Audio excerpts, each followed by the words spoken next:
SPP भयो सधैँका लागि खारेज। बालेन सरकारले देखायो ऐतिहासिक आँट। यो सरकार विदेशीको हो भन्नेको मुखमा लाग्यो बुझो।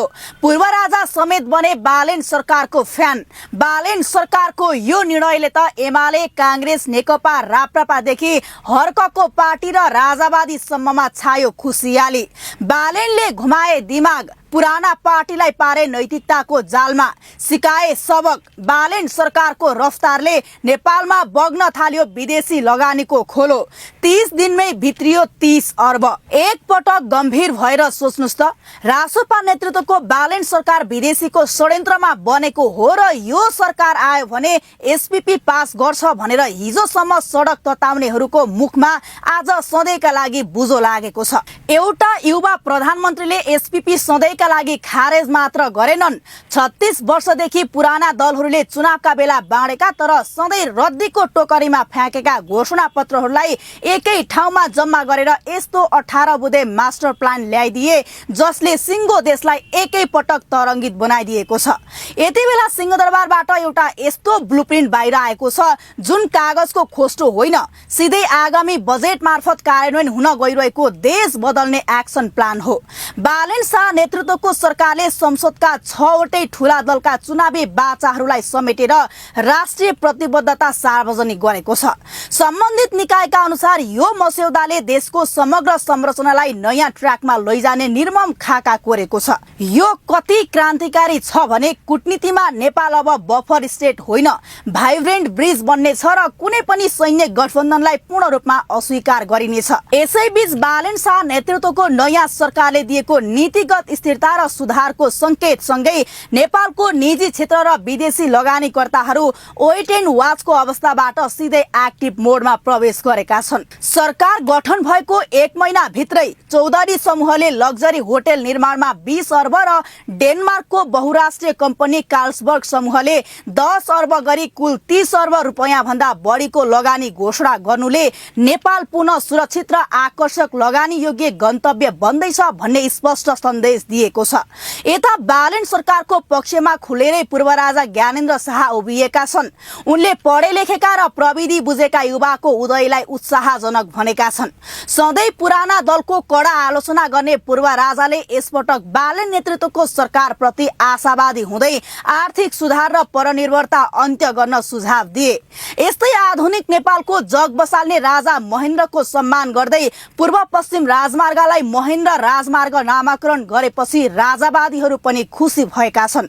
साथै काम नगर्ने राजदूतहरूको कडा कार्य सम्पादन अडिट हुनेछ। अर्थतन्त्रलाई आगामी 5 वर्षभित्र 100 अर्ब डलर पुर्याउन 10 वर्षसम्म करका दर स्थिर राखिनेछन्। कृषिमा झोले होइन, वास्तविक परिचय पत्र भएका किसानले मात्र अनुदान र योगदानमा आधारित पेन्सन पाउनेछन्। उड्डयन प्राधिकरणलाई टुक्र्याएर पर्यटन क्षेत्रलाई सुरक्षित बनाउँदै पर्यटकको खर्च दोब्बर पारिनेछ। यति मात्र होइन, ऊर्जामा 10 वर्षभित्र 30,000 मेगावाट विद्युत उत्पादन गर्ने र पूर्वाधारतर्फ भारतको जलमार्गदेखि चीनको सामुद्रिक बन्दरगाहसम्म नेपालको व्यापारिक पहुँच विस्तार गर्ने योजना छ।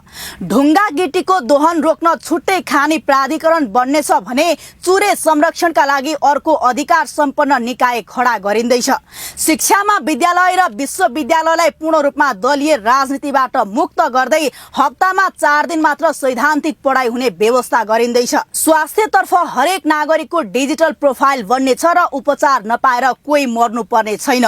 सूचना प्रविधिमा नेपालले आफ्नै स्याटेलाइट उडाउने र 5 वर्षभित्र कृत्रिम बुद्धिमत्ता अर्थात् एआई निर्यात गर्ने महत्त्वाकांक्षी लक्ष्य राखिएको छ। राज्यले विगतका सामाजिक विभेदप्रति औपचारिक क्षमायाचना गर्दै राज्य संयन्त्रको समावेशी अडिट गर्नेछ।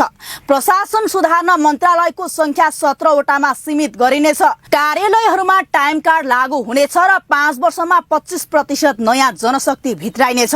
विदेशमा रहेका नेपालीको पुँजी भित्राउन वार्षिक 1 खर्बको डायस्पोरा बन्ड जारी गरिनेछ। खेलकुदलाई राजनीतिक भागबण्डाबाट मुक्त गरेर नेपाललाई दक्षिण एसियाको क्रिकेट हब बनाइनेछ। स्वदेशमै 15 लाख नयाँ रोजगारी सिर्जना गर्ने लक्ष्य सहित सहकारी र लघु वित्तलाई राष्ट्र बैंकको कडा नियममा ल्याएर बचतकर्ताको पैसा सुरक्षित गर्न बचत सुरक्षा कोष खडा गरिने गरिनेछ भने विपद व्यवस्थापनमा समेत एआई प्रविधिको प्रयोग गरिनेछ।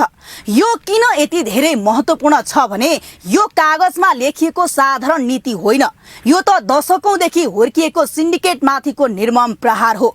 जब 2046 सालपछिका सबै सार्वजनिक पदाधिकारीको सम्पत्ति छानबिन गर्ने र सरकारी कार्यालय भित्रका दलीय ट्रेड युनियनलाई पूर्ण रूपमा खारेज गर्ने कुरा यो मस्यौदामा स्पष्ट लेखिन्छ, यसले राज्य सत्तालाई दुहुनो गाई बनाउनेहरूको जरा उखेल्ने स्पष्ट संकेत दिन्छ। सार्वजनिक रूपमा पुराना दलहरू मौन समर्थन जनाइरहेका छन् किनकि यो प्रतिबद्धतामा उनीहरूकै घोषणापत्रका कुराहरू समेटिएका छन्, तर यथार्थमा उनीहरू नराम्ररी फसेका छन्। यदि उनीहरूले यो एक्सन प्लानको विरोध गरे भने आफ्नै घोषणापत्रको विरोध गरेको ठहरिन्छ। बालेन सरकारले पुराना नेताहरूकै शब्दलाई हतियार बनाएर उनीहरूलाई नै गम्भीर घेराबन्दीमा पारेको छ, तर यहाँ नभनिएको र लुकाइएको पाटो निकै डरलाग्दो छ। ट्रेड युनियन खारेज गर्ने र सम्पत्ति छानबिन गर्ने कुरा सुन्दा जति क्रान्तिकारी लाग्छ, यसलाई रोक्न भित्रभित्रै भइरहेको चलखेल त्यति नै भयङ्कर छ। वर्षौंदेखि जरा गाडेर बसेका भ्रष्ट हाकिमहरू, माफिया र बिचौलियाहरू के यो योजनालाई सजिलै पास हुन देलान् त? जब सहकारीलाई राष्ट्र बैंकले कस्न थाल्छ तब कति शक्तिशाली नेताहरूको कालोधन पर्दाफास हुन्छ। यो गहिरो विषयमा अहिले किन कसैले प्रश्न उठाइरहेको छैन, तर आम जनताले एक्सनवाला वर्तमान सरकारले सधैँ चुनौतीलाई पाखा लगाउँछ भन्ने विश्वास भने लिएका छन्। अब समय धेरै छैन। वैशाख 10 गते भित्र जनतासँग सुझाव मागेर सरकारले यसलाई सिधै बजेटमा छिराउँदैछ। आयोजना प्रमुखहरूको सरुवा रोक्नेदेखि लिएर मिटर ब्याजलाई आर्थिक अपराध मान्नेसम्मका यी योजनाहरू रकेट गतिमा अघि बढिरहेका छन्। हरेक पाइलामा चुनौती छ, तर सरकार पछि हट्ने मुडमा पटक्कै देखिँदैन। यो 18 बुँदे प्रतिबद्धताले नेपालको लोकतन्त्र र राजनीतिक जवाफदेहिताको नयाँ अध्याय सुरु गरेको छ। यसले के प्रमाणित गरेको छ भने देश बनाउन सधैँ नयाँ सिद्धान्त मात्र चाहिँदैन, केवल इमानदार इच्छा शक्ति र एक्सन भए पुग्छ। पुराना नेताहरूले भोट माग्न लेखेका झुटाहरू आज उनीहरूकै घाँटीको पासो बनेका छन्, तर अब हेर्नु छ कागजमा कोरिएको यो सुन्दर भविष्यको नक्साले सिंहदरबार भित्र लुकेर बसेका माफियाहरूको चक्रव्यूहलाई तोड्न सक्छ कि सक्दैन? असली परीक्षा बल्ल सुरु भएको छ।